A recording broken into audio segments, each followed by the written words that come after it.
So today I have two great features to show you on the Desmos graphing calculator. One of them is how to change the viewing screen, so what we're looking at, and another one is how to restrict the domain of the function so you only have the values that you want to see. You can see I have a function already put in. I have y equals negative 0.25x squared plus 35x plus 8,000, and when you look over on the right, the screen is blank. You could kind of zoom in, zoom out a little, right? And like move the screen around and go looking for it. But the real problem here is this 8,000, which is a really big number. So we want to fix it, and just the zooming in isn't going to help. So instead, I'm going to hit this settings. And it says, what would you like your values to be? So on the X values, say this time that I really want to start, I don't know, let's go with 0. Say this was some kind of like profit or revenue function, we should only have positive numbers. And then, I don't know, let's sell a bunch of stuff. So let's say we go up to 300. The step is, what do you want the tick marks to be? And you can see it says 50. You could do 100, 25, whatever you want it to be. I was messing with that earlier, so it already said 50 in there, and I think 50 is good. So it'll go 0, 50, 100, 150, 200. It's kind of nice.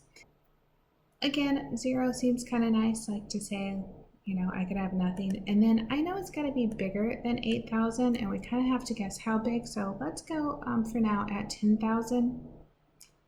My job is to teach you, how do you know how big to make it? We'll worry about that later. For now, let's just make sure we can see the graph. You can see as soon as I put 10,000, the graph popped up.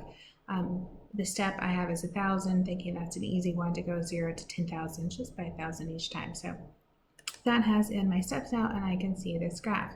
If you want to see a little more, of course, you could zoom in. Sometimes it's nice to see the X and the Y axis. So now I can see, okay, here's kind of the beginning and here is kind of the end if I'm thinking intercept to intercept. So starting at 8,000, it went up and then it went down. So that was way easier than me just kind of guessing a little.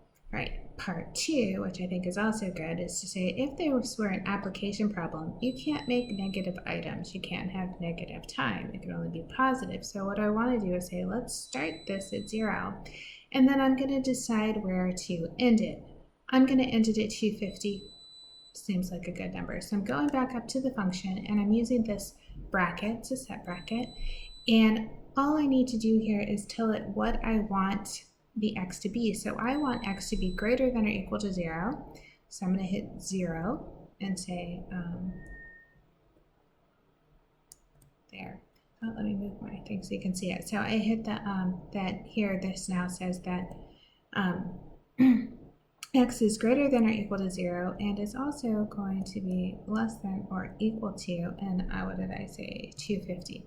So this keeps X between those two values. So I hit the inequality sign and then the equal, and that makes do the underline. So the less than or equal to, less than or equal to, like we wanted to say. So this says X is greater than or equal to 0, but less than or equal to 250. And you can see now it starts at 0 and it stops at 250, and all that extra has disappeared. And then again, you can zoom in and zoom out if you want to, but I have this nice little picture that I want it to be. So quick and easy. Hope that was helpful.